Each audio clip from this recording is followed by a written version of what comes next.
Voilà, bien-aimés de Dieu, voilà. Après une partie des danses, alléluia, pour la gloire de Dieu, nous allons parler de la part du Seigneur. Comme il est écrit sur l'écran, rien ne peut enlever notre joie en Jésus-Christ. Alléluia. Nous sommes en confinement, nous sommes en couvre-feu et nous sommes consignés dans nos maisons. Quelque part, nous sommes emprisonnés. Parce que le mot peut être fort, mais c'est comme ça. Donc, nous sommes emprisonnés. Pourquoi nous sommes emprisonnés? Parce que dehors, il y a un ennemi. Il y a un ennemi qui nous l'impose. Dehors, il y a un ennemi qui dit, si tu ne restes pas caché, eh bien, tu vas croiser mon chemin. Et je t'ai dit que si tu croises mon chemin, ça ne sera pas une partie de plaisir. Alléluia. Comme il ne nous offre pas, cet ennemi ne nous offre pas une partie donc, de plaisir, donc il nous confine. Mais puisqu'il nous confine, il croit nous enlever la joie du Seigneur. Bon, ils vont être confinés, donc ils vont être tristes, ils vont être isolés, ils vont avoir des troubles psychologiques. Alléluia.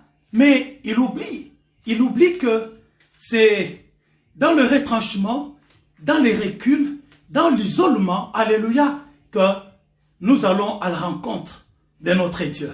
C'est là où Dieu nous parle. C'est dans l'intimité, dans l'isolement, dans le désert, alléluia, que nous rencontrons le Seigneur. Que nous rencontrons le Seigneur. Donc Joachim, le papa de Marie, la mère de Jésus, bien-aimé de Dieu, il était avec sa femme Anne, n'arrivait pas à avoir des enfants. Alors, ils sont montés à Jérusalem, comme c'est la coutume pour tout juif, pour tout israélite. Il était donc de coutume de monter donc chaque année à Jérusalem pour aller rendre grâce à Dieu, aller offrir des sacrifices à Dieu. Et avec sa femme Anne, ils sont partis très tôt et ils sont arrivés avant plusieurs personnes. Alors, comme ils étaient arrivés avant d'autres personnes, alors les sacrificateurs ont commencé à recevoir le présent que les gens avaient amené pour rendre grâce à Dieu. Alléluia. Alors, arrivés à leur tour, les sacrificateurs vont récaler leur tour. Les sacrificateurs vont dire à Joachim et Anne, la maman de Marie, ils vont leur dire, vous n'avez pas d'enfants, vous n'avez pas de famille en Israël. Donc il n'y a que toi et ta femme. Vous n'avez pas de progéniture. Vous n'avez pas donc des enfants. Donc vous êtes encore une petite famille et vous ne pouvez pas passer avant d'autres familles qui, eux, sont nombreux. Alors ils les ont récalés. Vous pouvez vous imaginer, bien-aimés de Dieu, la souffrance. Vous pouvez vous imaginer donc dans le ridicule, parce que ces gens-là, certainement, ils sont partis peut-être 2-3 jours avant donc, la date. Ils se sont sacrifiés. Ils ont dit, bon, on va arriver parmi les premiers, comme ça, on va présenter les sacrifices à notre Dieu, comme ça, on va trouver le temps de revenir à la maison. Et arrivé là-bas, on va le récaler. Pourquoi? Parce que ils sont une petite famille. Bien-aimé de Dieu, je vais dire à quelqu'un ce soir, personne ne va te ridiculiser. Personne ne va te rejeter. Alléluia. En Christ, personne ne va te rejeter parce que tu n'as pas de valeur. Personne ne va te rejeter parce que tu n'as pas un poids. Aujourd'hui, le monde nous a donc formaté à être respecté que lorsqu'on pèse, lorsqu'on a un nom, on s'appelle tel, alors là, donc le monde peut te craindre, le monde peut t'accorder donc le moindre crédit. Alors je vais dire à quelqu'un ce soir, bien-aimé de Dieu, rien, en Jésus-Christ, rien ne pourra t'enlever ta joie. Rien ne pourra t'enlever, bien-aimé de Dieu, ta bénédiction. Rien, personne ne pourra te recaler parce que à ses yeux, tu n'as pas de valeur. Parce que à ses yeux, tu ne pèses pas. Alléluia. Alors, Joachim, par cette humiliation, Joachim va laisser sa femme. Donc, il va être pris de colère, d'amertume et de déception. Donc, Joachim va partir dans le désert. Il va aller chercher à mourir là-bas. Il dit, je m'en vais puisque je n'ai pas d'importance. Parce que sa femme n'enfantait pas. Sa femme, au fait, était stérile. Anne, la maman donc de Marie, je ne parle pas de Anne, la maman de Samuel, je parle de Anne, la maman de Marie, la mère de Jésus. Alors, son mari, Joachim, va partir dans le désert. Il va dire, je vais aller loin, puisque je n'ai pas d'importance en Israël, alors je vais partir. Il est parti dans le désert. Alors, c'est dans le désert que Dieu l'a rencontré. Donc, on peut dire que le désert, c'est le confinement. C'est dans le confinement, je vais dire à quelqu'un ce soir, bien-aimé de Dieu, c'est dans le confinement. C'est dans le confinement que tu dois chercher le Seigneur. Et c'est dans l'isolement, dans le confinement, dans le désert, alléluia, que Dieu, si tu le cherches de tout ton cœur, alléluia, tu vas le rencontrer. Alors, donc Dieu va aller à la rencontre de Joachim. Il va dire à Joachim, retourne à Jérusalem, retourne, car je veux rendre ta femme féconde. L'année prochaine, à la même période, alors tu auras un enfant. Alléluia. C'est là que Joachim va revenir à Jérusalem, va prendre sa femme, va patienter, attendre son tour pour offrir à Dieu donc les présents ou les offrandes. Et après avoir posé ces gestes, ils sont retournés. Et comme l'ange de l'Éternel le lui avait dit, l'année qui a suivi, c'est là que Marie, sur le chemin d'aller donc rendre grâce à Dieu, comme c'est une fois chaque année, c'est là maintenant que en montant pour aller donc offrir à Dieu donc des sacrifices, c'est là que en cours de route que Marie va avoir les douleurs d'enfantement. C'était sur le chemin de Jérusalem pour aller rendre grâce à Dieu. Alors je vais dire à quelqu'un, bien-aimé de Dieu, ce soir, ne considère pas le confinement comme, bien-aimé de Dieu, donc comme, comment est-ce qu'on appelle ça, comme une punition.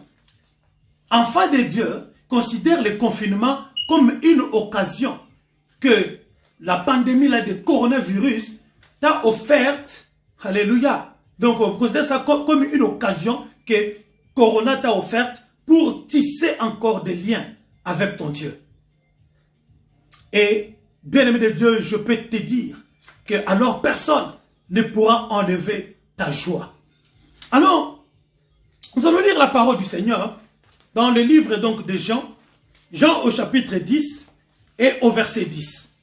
Nous allons voir ce que la parole de Dieu nous dit. Le thème de ce soir, c'est « Personne ne peut t'enlever la joie du Christ. » Ni le confinement, ni pandémie 19, ni n'importe quelle autre maladie, rien, alors rien ne pourra t'enlever la joie que l'Éternel Dieu, par Jésus-Christ, alléluia, t'a offert comme un héritage.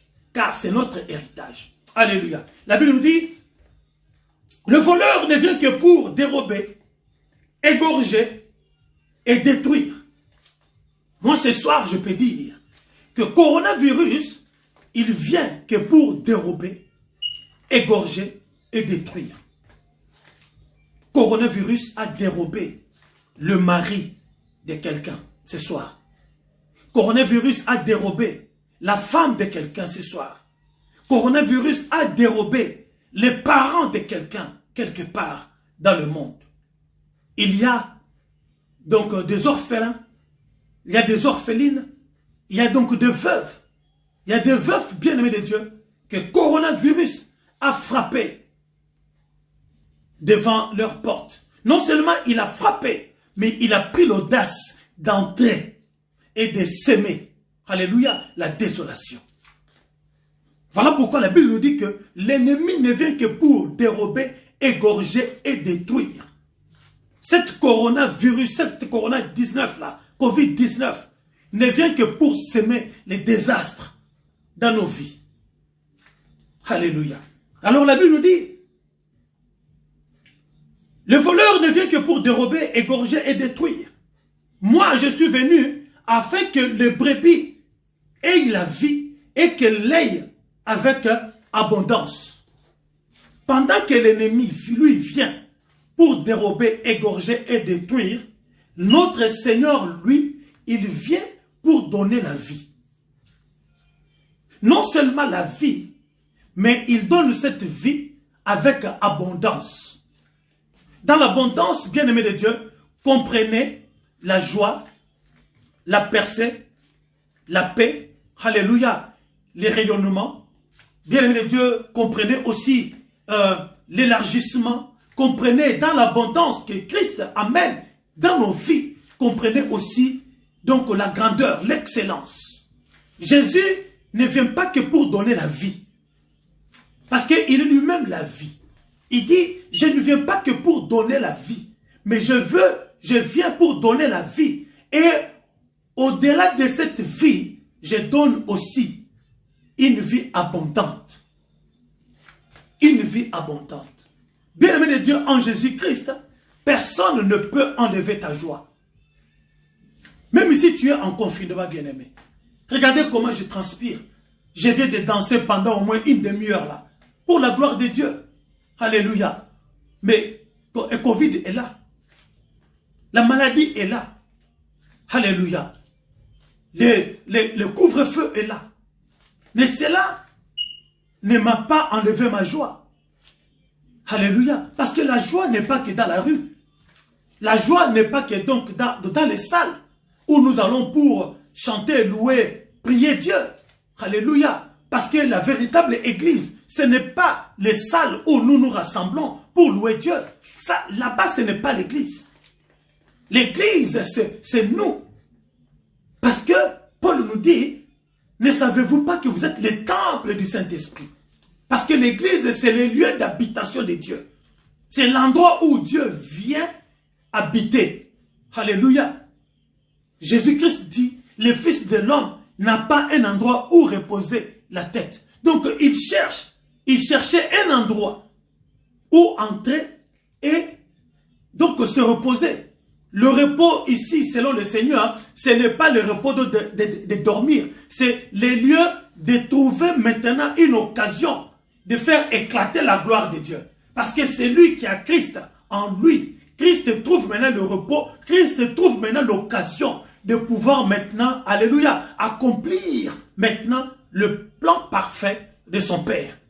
Alléluia. Voilà pourquoi il dit que moi je viens que pour donner la vie et cette vie en abondance. Bien-aimé de Dieu, je t'invite à croire à la parole du Seigneur. Car la Bible dit que Dieu n'est pas un homme pour mentir, ni un fils de l'homme pour se repentir. Ce que Dieu dit, il est fait. Et ce que Dieu fait, il l'annonce en avance pour que celui en qui ces choses se réalisent ne puisse pas dire que c'est par ses propres forces qu'il a obtenu. Alléluia. Alors la question que l'on peut se poser, bien-aimé, est-ce qu'un enfant de Dieu peut-il souffrir? Parce que contrairement à ce que on entend l'évangile que l'on entend en ce moment, c'est qu'un enfant de Dieu ne peut pas souffrir. Si un enfant de Dieu souffre, un enfant de Dieu attrape Covid-19, ça y est. Ah non, il n'avait pas l'esprit, il n'avait pas le Saint-Esprit, il n'était pas, donc le oint, il n'était pas oint par l'Esprit de Dieu. Qui a dit cela? Nous avons des pasteurs qui sont partis, des pasteurs qui marchaient avec le Seigneur, des pasteurs qui craignaient Dieu, qui remplissaient, bien-aimés de Dieu, fidèlement de l'œuvre du Seigneur. Nous avons les enfants du pasteur qui sont partis. Est-ce que leur père n'avait pas prié pour eux? Est-ce que leurs parents n'avaient pas prié pour leurs enfants? Bien sûr que oui. Mais la volonté de Dieu a fait que, finalement, ils puissent partir. David, lorsque on est venu lui apprendre que donc les gens étaient partis à la recherche de son fils Absalom pour le tuer, la Bible nous dit que David a gêné. David a gêné, a prié, il s'est vêtu donc de sacs, il s'est roulé donc dans la poussière, implorant Dieu que son fils ne soit pas tué. David, l'homme selon le cœur de Dieu. C'est lui que Dieu a déclaré, l'homme selon mon cœur. C'est lui qui pouvait parler avec Dieu. Mais David a prié, a imploré Dieu, a gêné. Mais le fils a été tué. C'est pour dire que, bien-aimé de Dieu, ce n'est pas parce que je suis enfant de Dieu que je suis exempt de souffrance. Job, l'ami de Dieu. Job, c'est lui pour qui Dieu s'est disputé avec le diable. Pour qui Dieu s'est tapé sur la poitrine en disant, va, mon bien-aimé ne me trahira jamais. Mais il a connu les souffrances. Voilà pourquoi, bien-aimé de Dieu, Romains chapitre 8, au verset 18, la Bible nous dit, j'estime que les souffrances du temps présent ne sauraient être comparées à la gloire à venir qui sera révélée pour nous. J'estime que les souffrances du temps présent ne sauraient être comparées à la gloire, alléluia, qui sera révélée pour nous. Paul est conscient que malgré qu'on est enfant de Dieu, le diable ne va pas nous lâcher. Psaume 59 nous dit quoi? Écoutons ce que le psaume 59 nous dit, bien-aimés. Le psaume 59 nous dit, non, psaume 59, il dit, mon Dieu, délivre-moi de mes ennemis. Protège-moi contre mes adversaires. Mais si on est enfant de Dieu, d'après certaines choses, certains prédicateurs, oui, enfant de Dieu ne peut pas souffrir, ne peut pas avoir des maladies, de ceci, cela. Mais pourquoi il dit, Seigneur, délivre-moi de mes ennemis, protège-moi contre mes adversaires, délivre-moi des malfaiteurs, sauve-moi des hommes de sang. Il continue, il dit, commençons au verset 6, il dit, lève-toi pour châtier toutes les nations, n'aie pitié d'aucun de ces méchants infidèles. Il dit, ils reviennent chaque soir, ils hurlent comme des chiens, ils font le tour de la ville. Voici de leur bouche, ils font jaillir le mal. Des glaives, des flèches, sont sur leur lèvres. Car qui est-ce qui entend?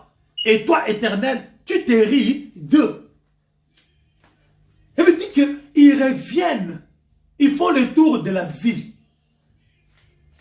Selon Jean 10, 10, l'ennemi ne vient que pour dérober, égorger et détruire. Ici, le psalmiste dit que mes ennemis font le tour de la ville. Ils cherchent. Ils ne me trouvent pas, ils refont encore. Ils reviennent encore. Parce que son but à lui, son but ultime à lui, c'est qu'il me voit souffrir. Son but ultime à lui, c'est de me voir orphelin. C'est de m'arracher ma femme. C'est de m'arracher de mon mari. C'est de m'arracher mon travail. C'est de m'arracher mes enfants. C'est de m'arracher ma joie. Alors je vais dire à quelqu'un de ce soir, bien-aimé de Dieu, personne ne va t'arracher ta joie en Jésus-Christ. Alléluia. Reste fidèle à Christ. Personne ne va t'enlever ta joie. Alléluia. Le bonheur, Makarios. Personne ne va t'enlever ta joie. La Bible dit, heureux, alléluia, c'est qui ne marchent pas sur le conseil des méchants, qui ne s'arrêtent pas sur la voie du pécheur, mais, alléluia, qui restent attachés à la voie de l'Éternel. La Bible dit, heureux, Makarios, le bonheur parfait accompagnera tous ceux, alléluia, qui ne marchent pas sur la voie du pécheur et qui ne tendent pas, qui n'écoutent pas le conseil donc des méchants. Dieu a de bons plans pour toi, bien-aimé. Alléluia. Malgré Covid, tu ne mourras pas. Alléluia. Tant que tu n'as pas encore accompli les plans de Dieu, tant que les promesses de Dieu ne se sont pas encore accomplies dans ta vie, bien-aimé de Dieu, tu ne mourras pas.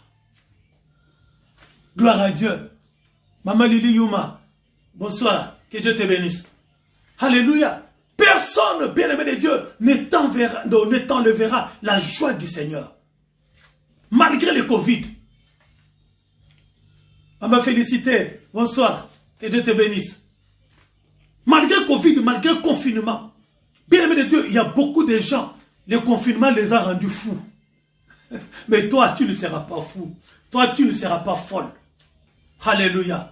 Bien au contraire, c'est pendant ce temps-là, alléluia, que tu auras la visitation céleste. C'est pendant ce temps-là, bien-aimé de Dieu, que tu auras, bien-aimé de Dieu, donc, oui, une relation intime avec Dieu.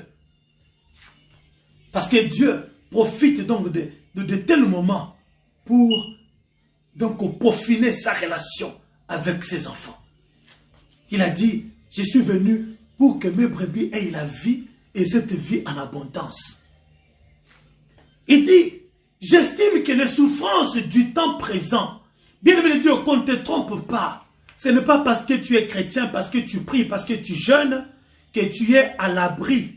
Alléluia. Donc des flèches, des arcs de tes ennemis. Bien au contraire. C'est plus tu cherches la face du Seigneur, plus tu es intime avec Dieu, plus tu provoques la colère du diable. Alléluia.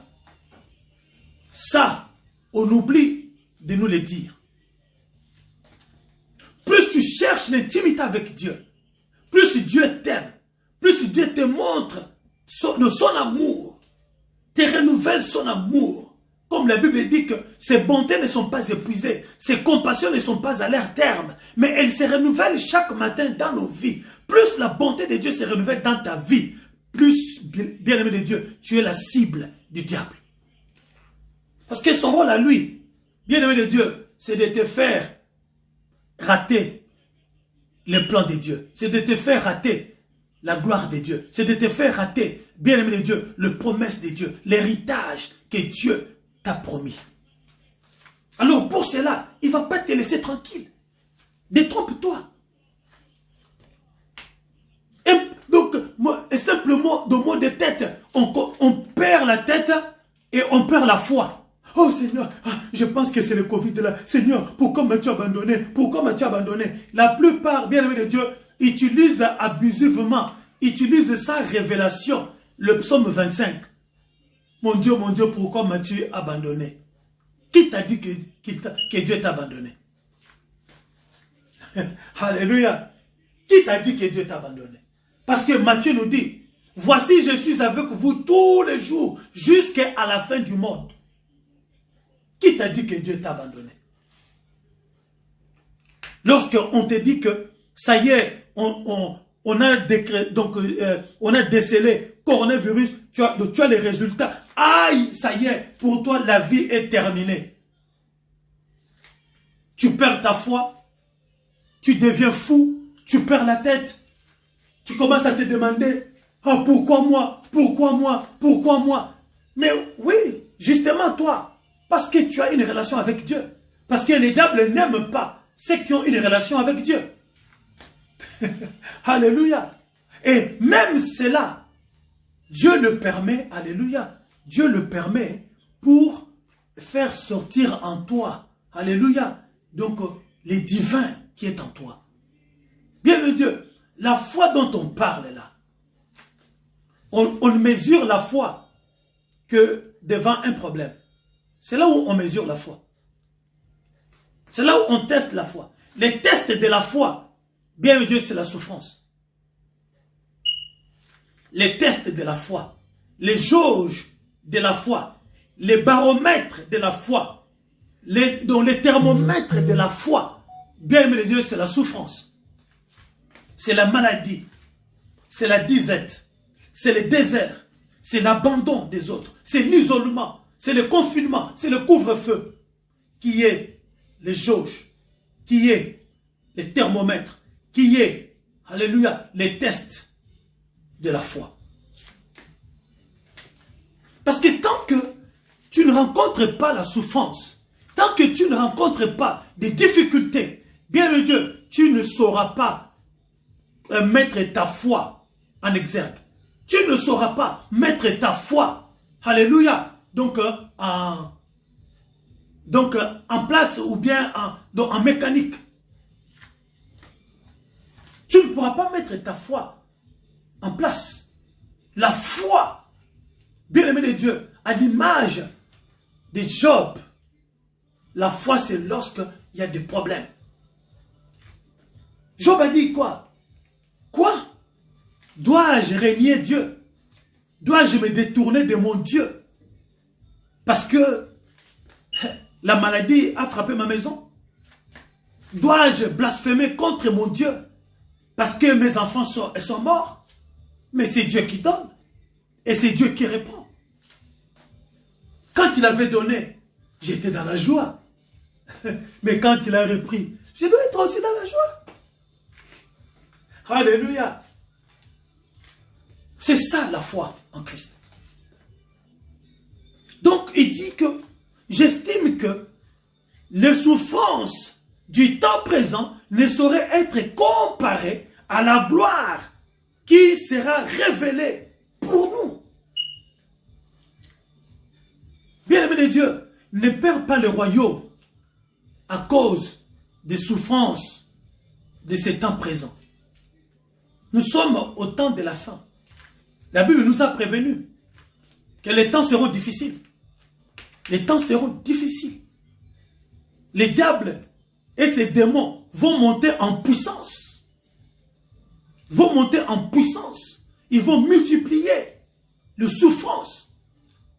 Ils vont multiplier des attaques. La Bible dit que, au Matthieu 24, la Bible dit que même les élus, ceux-là qu'on croyait être profondément ancrés dans la foi, alléluia, succomberont. Comme disent les Grecs, kolao, kolao, même ceux qui étaient cimentés, collés dans la foi, qu'on croyait avoir une foi inébranlable. La Bible dit que même parmi eux, il y en a qui vont succomber. Parce que l'antéchrist sera tellement bien-aimé de Dieu. L'antéchrist aura atteint son paroxysme.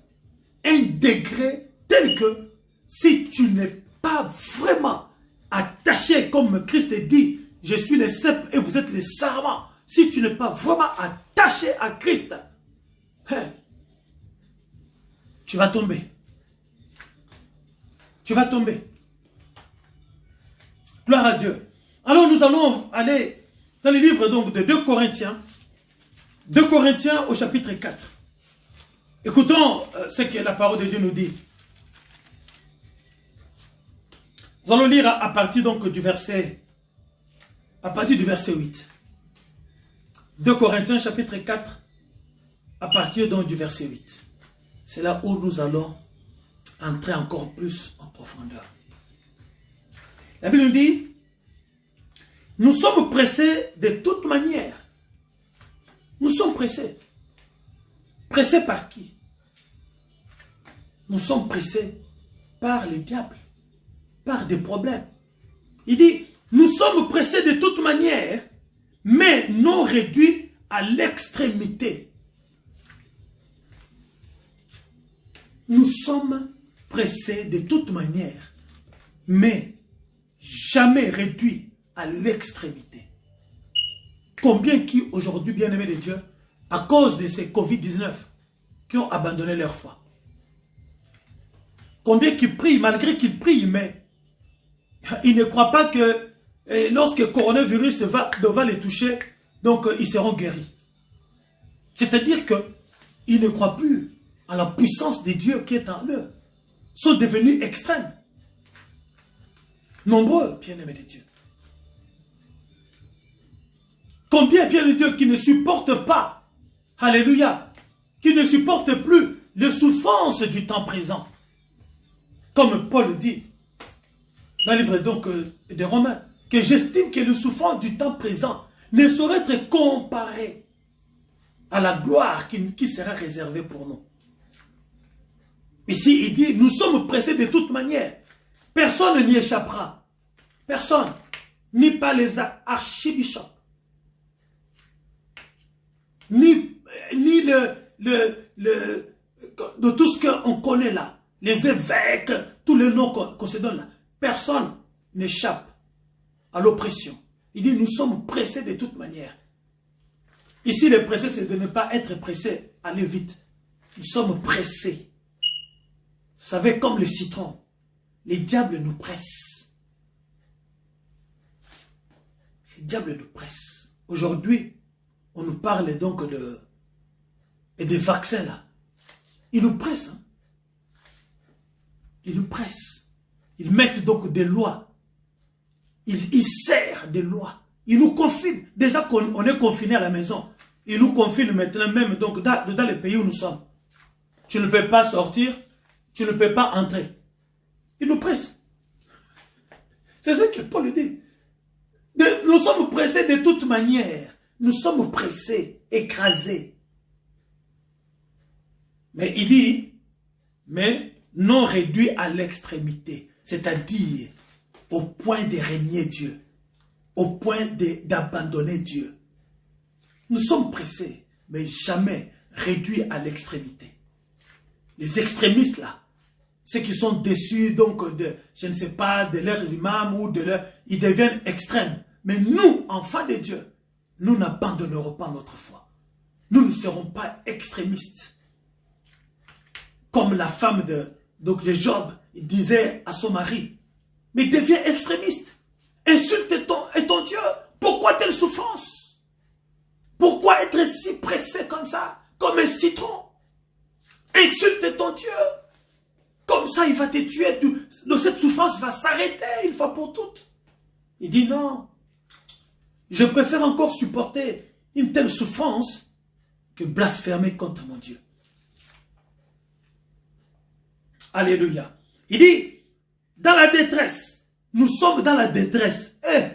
Je disais tout à l'heure, bien-aimé, ce confinement-là, nombreux sont dans la détresse. Bien-aimé de Dieu, si tu connais quelqu'un qui est dans la détresse, invite-le, bien-aimé. Dis-lui, je suis en train d'écouter quelque chose de merveilleux pour toi. Il dit, dans la détresse, mais non pas dans le désespoir. Oui, on se pose des questions de tout ce qu'on entend, matin, midi, soir. Nous sommes dans la détresse. On se pose des questions, bien-aimés. C'est vrai. Mais jamais dans le désespoir. Jamais nous pouvons imaginer un seul instant que Dieu va nous abandonner. C'est ça le désespoir. C'est-à-dire, je ne sais plus où aller. Qui va me soutenir? Qui va, alléluia, donc me faire sortir de cette situation? C'est ça le désespoir. Tu ne sais plus où aller. Tu es au croisé de chemin.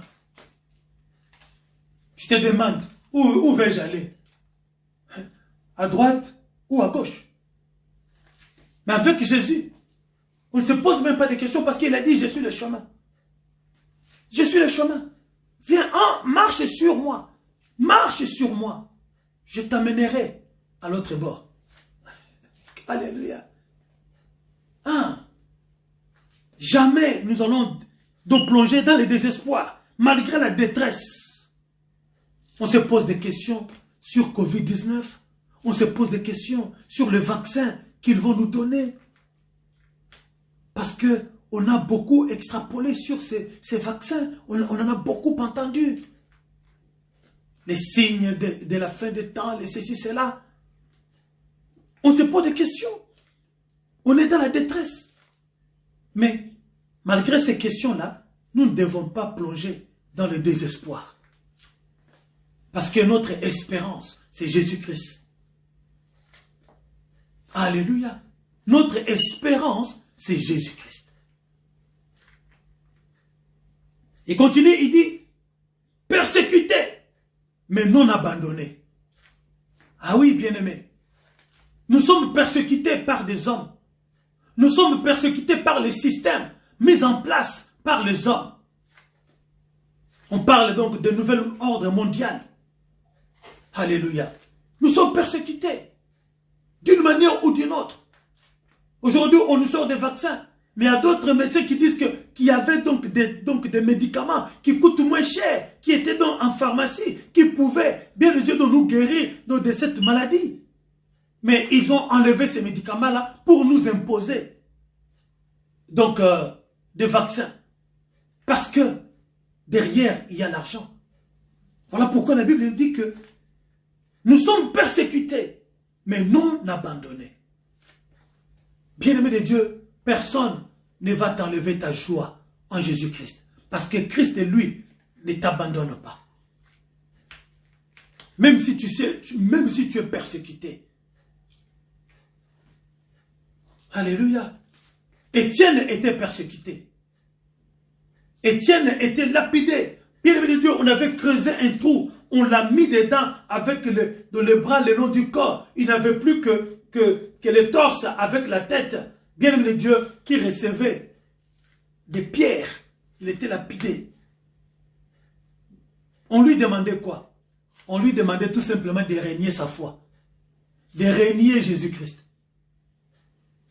Si Étienne avait dit tout simplement, ok, je ne les reconnais plus comme Seigneur, ils allaient arrêter la lapidation. Mais Étienne n'a pas versé dans la capitulation. Il n'a pas versé dans la rétrograde. Il a gardé sa foi. Et la Bible dit même que pendant qu'il était lapidé, alléluia, Dieu lui a ouvert les yeux. Dieu lui a ouvert les yeux. Et il voyait qui? Il voyait Jésus debout, les bras comme ça, à l'attendre. Il dit, viens, le monde ne veut pas de toi, le monde te persécute. Allez, viens, moi je t'accueille, à bras ouverts. Alléluia. Et je parie même que tous ces pierres-là qu'il recevait là, Jésus-Christ, à chaque pierre qui tombait sur lui, Jésus-Christ a enlevé la douleur. Alléluia. Jésus-Christ a enlevé la douleur. Pour qu'il ne puisse pas, par la force de la douleur, le régner. Parce que lui, il est capable de tout. Ce qui est impossible à l'homme est possible à Dieu. Alléluia. Quelles que soient les douleurs que tu ressens aujourd'hui, bien le Dieu Christ a la capacité de l'enlever. Attache-toi tout simplement à lui. Toutes les douleurs, de matraquage, tous les matraquages qui tombent sur toi, bien de Dieu, Christ va les enlever. Gloire à Dieu. Il dit au verset 9, abattus, mais non perdus. Nous sommes abattus. Le monde nous abat. Mais, il dit, jamais, jamais, nous sommes perdus. Parce que Christ est notre berger. L'Éternel est mon berger. Je ne manquerai de rien. Il me fait reposer dans de verts pâturages. Il me dirige près des eaux paisibles. Il restaure mon âme. Il me conduit dans les sentiers de la justice à cause de son nom. Quand je marche dans la vallée de l'ombre de la mort, je ne crains aucun mal, car il est avec moi. Ta houlette et ton bâton me rassurent. Alléluia. Abattus, mais non perdus. Parce que Christ est notre chemin. Nous savons où nous allons. Nous savons vers qui nous allons. Nous savons dans quelle cité nous allons. Israël, bien-aimé de Dieu, bien que dans le désert, ne voyait pas l'horizon. C'était le mirage. Lorsqu'il regardait devant, il voyait que le mirage, il n'y avait rien. Mais Israël savait qu'ils allaient à Canaan. Israël savait qu'ils allaient à Canaan. Les enfants de Jacob savaient qu'ils allaient à Canaan. Toi aussi, bien-aimé de Dieu, tu sais où tu vas. Alors ne perds pas espoir. Personne ne doit t'enlever ta joie, malgré les souffrances. Israël, malgré les travaux forcés en Égypte, ils savaient qu'un jour, ils vont hériter leur territoire. C'est ce qui les faisait vivre. C'est ce qui leur donnait espoir. Malgré les souffrances, malgré les douleurs, malgré la maltraitance, ils savaient, un jour on quittera cette terre. Même si je meurs, mes os ne resteront pas sur cette terre. Mes os seront enterrés à Canaan. Alléluia. Alléluia. Gloire à Dieu. Gloire à Dieu. Il continue au verset 10, il dit, portant toujours avec nous dans notre corps la mort du Seigneur, afin que la vie de Jésus soit aussi manifestée dans notre corps. Il dit, portant toujours dans notre corps la mort de Jésus, alléluia, il dit, afin que la vie de Jésus soit aussi manifestée dans notre corps. Bien-aimé de Dieu, moi je vois, j'entends, lorsque quelqu'un a un rêve, ah pasteur, j'ai rêvé un cercueil, j'ai rêvé, on était en train de me poursuivre, on m'avait poignardé, donc j'étais mort. Le pasteur, esprit de mort, je chasse, esprit de... Hé, bien-aimé de Dieu, il n'y a pas d'esprit de mort. Parce que tout être vivant mourra. Il n'y a pas d'esprit de mort.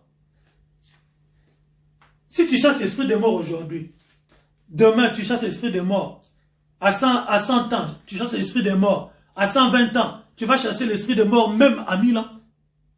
Qui peut vivre donc jusqu'à 1000 ans. Alléluia.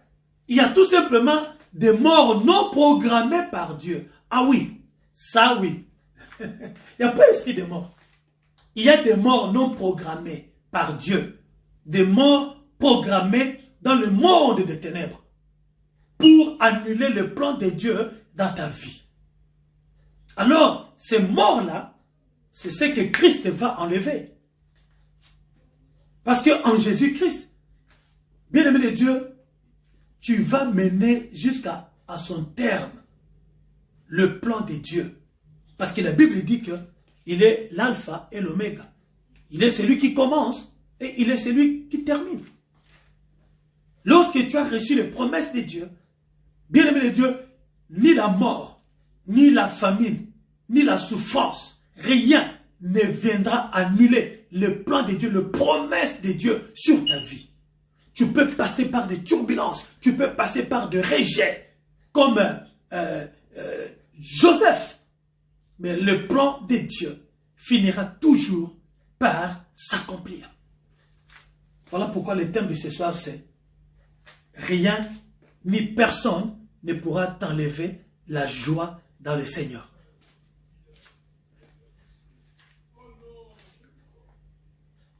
Il dit,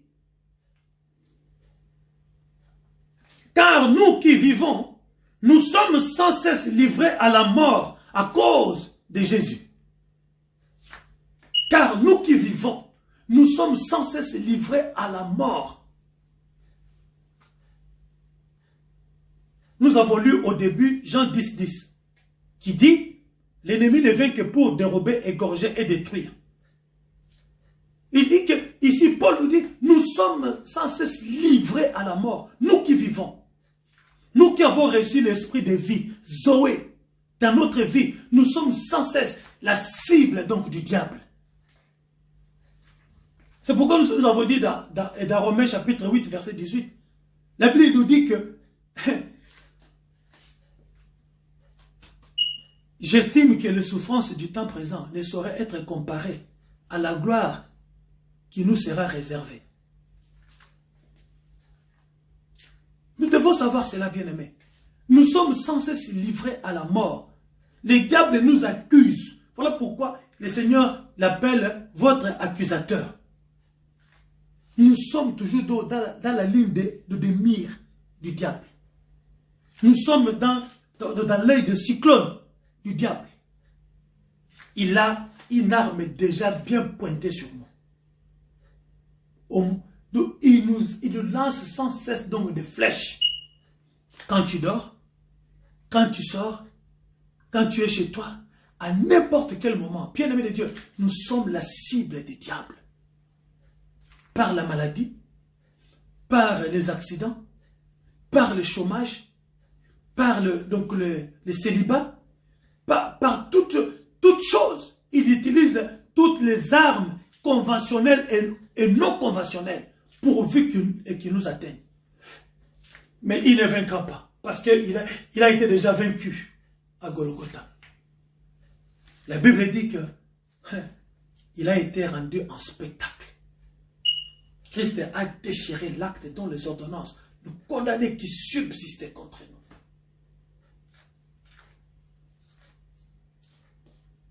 Il dit, car nous vivons, non pardon, ainsi la mort agit en nous et la vie agit en nous. Waouh, il y a la cohabitation. Alléluia. Oui, ça tu dois le savoir, bien-aimé de Dieu. Nous cohabitons, il y a la mort et la vie qui cohabitent dans le même corps ici. Il y a la mort qui te réclame, il y a la vie qui te réclame. Voilà pourquoi Paul pouvait dire, en même temps je suis pressé de partir. La mort me réclame, parce que c'est par la mort que je dois rejoindre mon Seigneur, pour qu'il mette sur ma tête la couronne qu'il a promise à tous ceux qui vont persévérer.